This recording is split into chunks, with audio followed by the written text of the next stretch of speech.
I'm Jo and welcome to today's video. Today I'm doing my January wrap-up.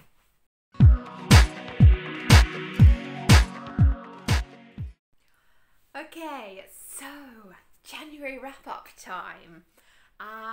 January, I'm counting as a success, okay? Not because I read a lot of books, but because I read some really good ones.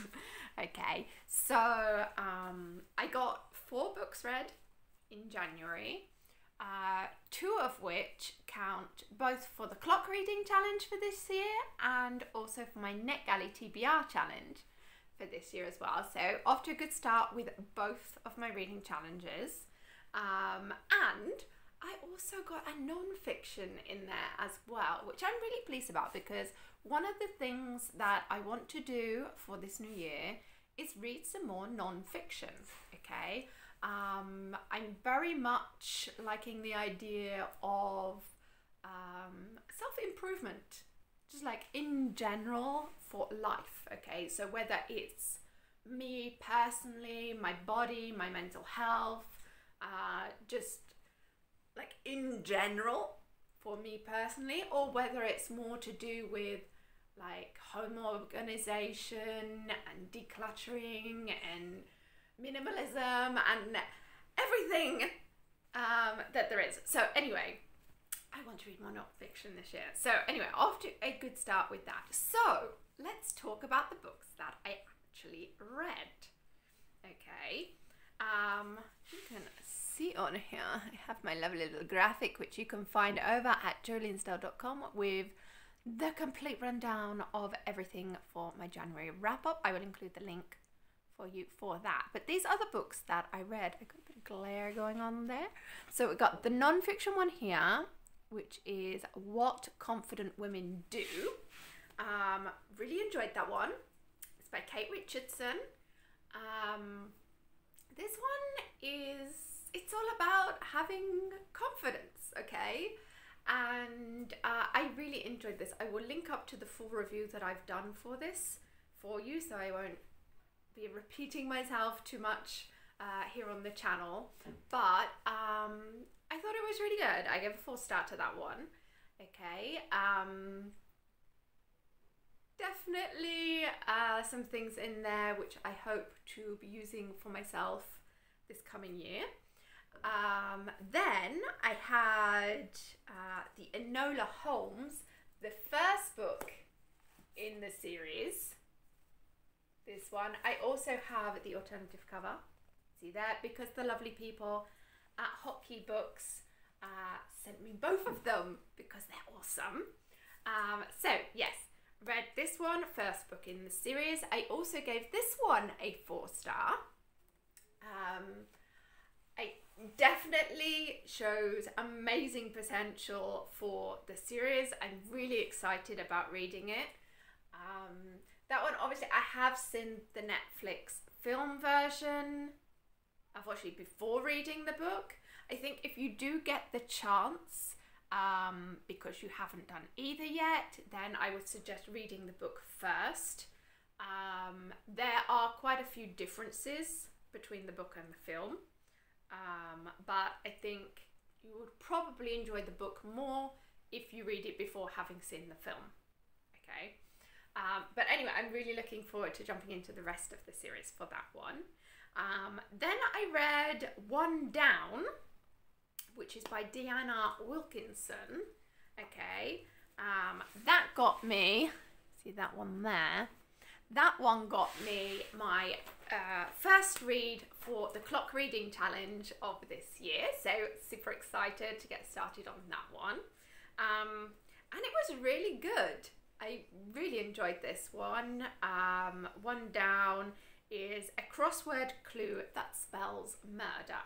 Okay, so yeah, it had some good little bits in there. Again, I will link up to my full review that I did of that one, so you can check out more details and things for that.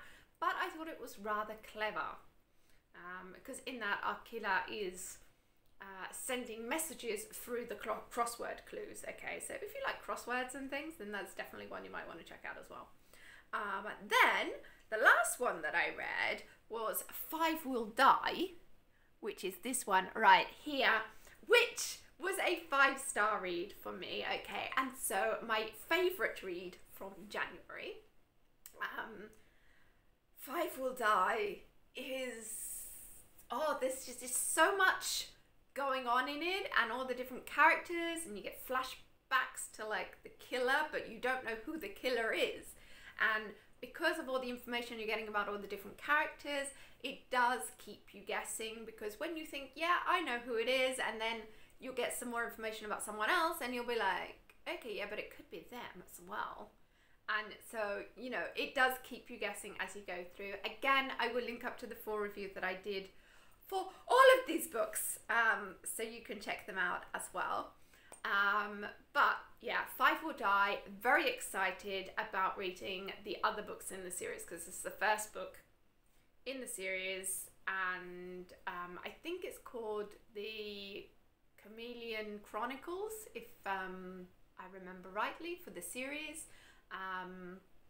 This one is a new release, okay, so other books in the series are not available yet, but I'm dying to read them when they are. So really looking forward to getting through those as well, and seeing what happens, especially with information that we're giving at the end of this one.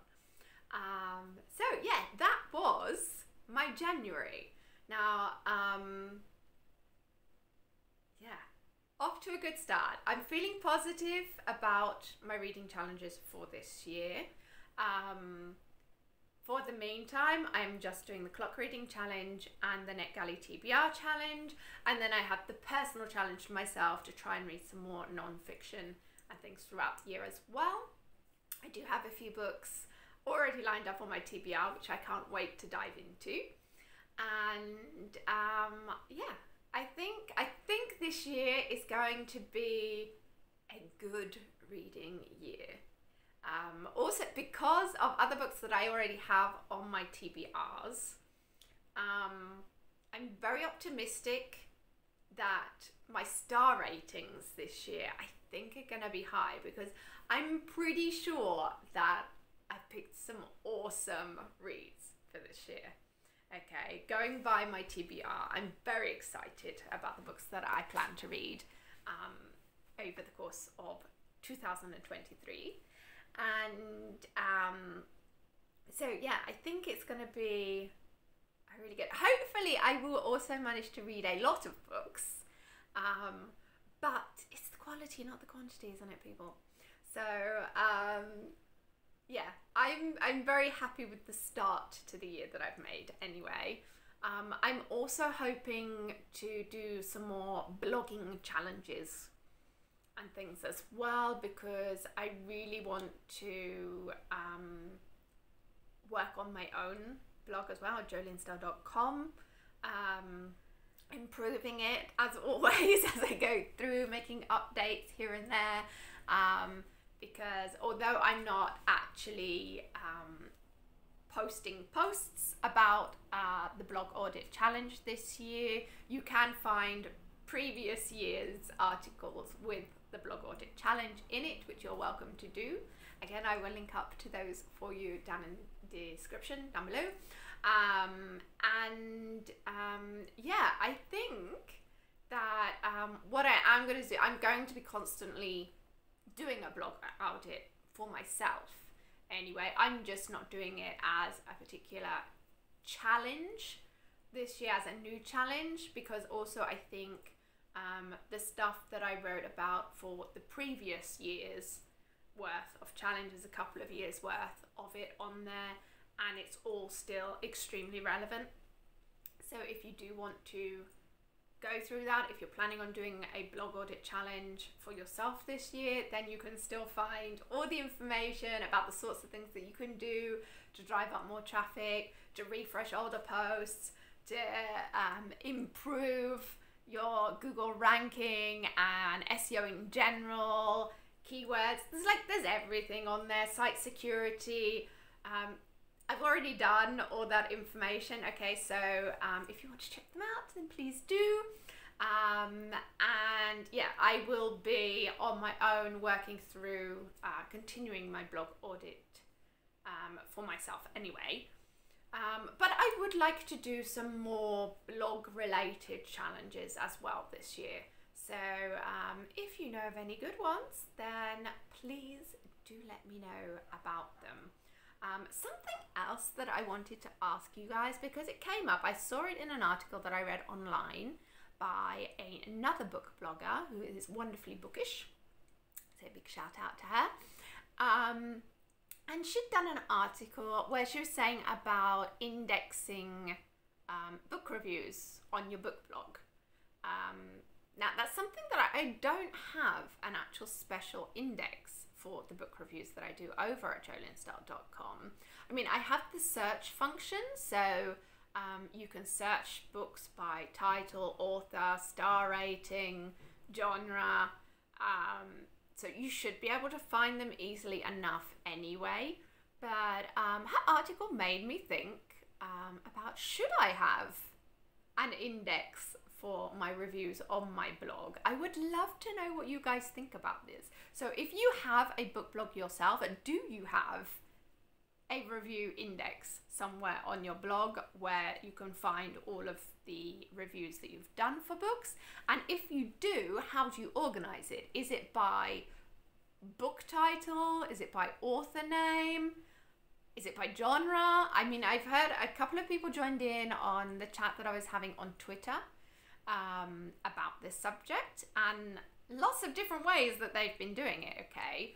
But also a lot of people said that they don't have the index on there. So I'm curious, if you do, how do you organize yours? And also from a reader point of view, how much do you use a review index on book blogs when you go to visit them? Is it something that you go and look for, or are you happy just to search through? Do you just sort of check out the latest ones that come up? I would love to know what you guys think about this, so please let me know down in the comment section below. And that's it for today. Thank you for joining me, and I will see you next time. Bye.